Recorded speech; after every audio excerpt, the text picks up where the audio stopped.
قل ان كان آباؤكم وابناؤكم واخوانكم وازواجكم وعشيرتكم واموال اقترفتموها وتجارة تخشون كسادها ومساكن ترضونها احب اليكم من الله ورسوله وجهاد في سبيله فتربصوا حتى ياتي الله بامره والله لا يهدي القوم الفاسقين. انسان ہے، ظاہر سی بات ہے بہت سے لوگوں سے محبت ہے. اللہ تعالیٰ نے دل میں بہت سی چیزوں کی محبت ڈال رکھی ہے. باپ سے لوگ محبت کرتے ہیں، ہاں، ماں سے بھی کرتے ہیں، بھائی سے بھی کرتے ہیں، بیوی سے بھی کرتے ہیں، بچوں سے بھی کرتے ہیں، خاندان سے بھی کرتے ہیں، اپنی پراپرٹی سے بھی کرتے ہیں، اپنی بلڈنگوں سے بھی کرتے ہیں.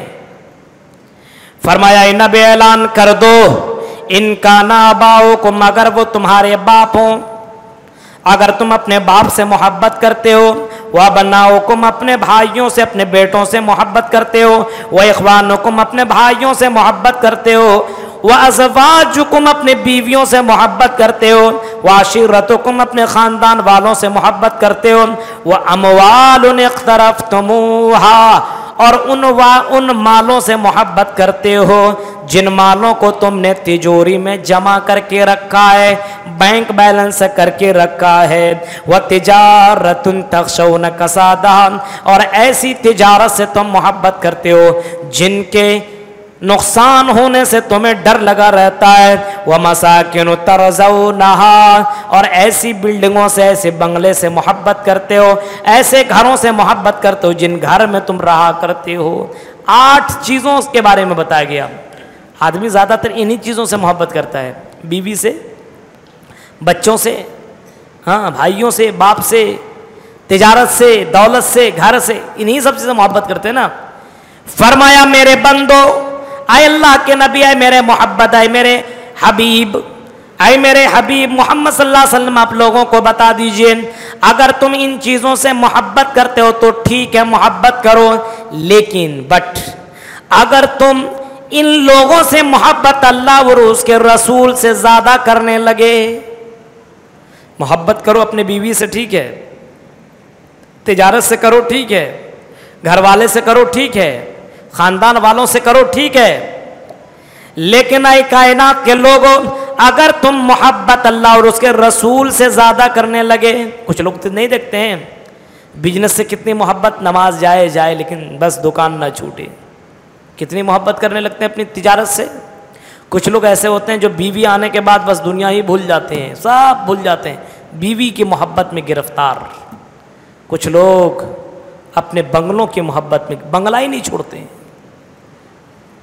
کچھ لوگ ایسے ہوتے ہیں جو اپنے باپ کی محبت میں اتنا گرفتار ہو جاتے ہیں، بس اسی میں لگا ہوا ہے.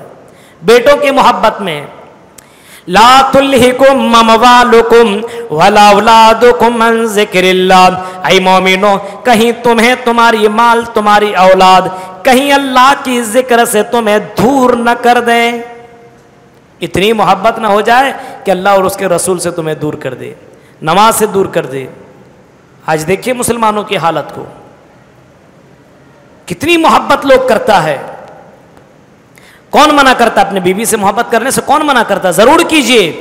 نبی اکرم سے محبت کرنے کا طریقہ سیکھیے. اللہ کے نبی اپنے بیویوں سے محبت کیا کرتے تھے، اور اتنی محبت شاید کہ کائنات میں کوئی اپنی بیوی سے کر سکے. اللہ کے نبی اپنے بیویوں سے محبت کیا کرتے تھے، لیکن اللہ کے نبی صلی اللہ علیہ وسلم نے فرمایا اخشاکم للہ، میں سب سے زیادہ اللہ سے ڈرنے والا ہوں. میں اپنے بیویوں سے محبت کرتا ہوں، لیکن محبت کا مطلب یہ نہیں ہے حی علی الصلاۃ کی اذان کی آواز آئے، حی علی الفلاح کی اذان کی آواز آئے، الصلاۃ خیر من النوم کی آواز آئے، اور ان آواز کو سن کر کے میں اپنے بیوی کے باہوں میں رہوں، ان آواز کو سن کر کے میں اپنی دکان میں بیٹھا رہوں، ان آواز کو سن کر کے میں تجارت میں لگا رہا ہوں. نہیں، بلکہ محبت تو ضرور ہے، لیکن اللہ اور اس کے رسول سے اللہ سے زیادہ نہیں ہے. ایک مومن کی پہچان ہونی چاہیے کہ جب وہ محبت کریں تو اللہ اور اس کے رسول کی جب محبت آ جائے تو بیویوں کی محبت کو رکھ دو، بچوں کی محبت رکھ دو، گھر کی محبت کو رکھ دو، اور نماز کی طرف چلو. منظر دیکھیے، عبداللہ بن ابی بن سلول کا بیٹا عبداللہ ہے. ایک جنگ میں عبداللہ بن ابی جو کہ منافقوں کا سردار ہے،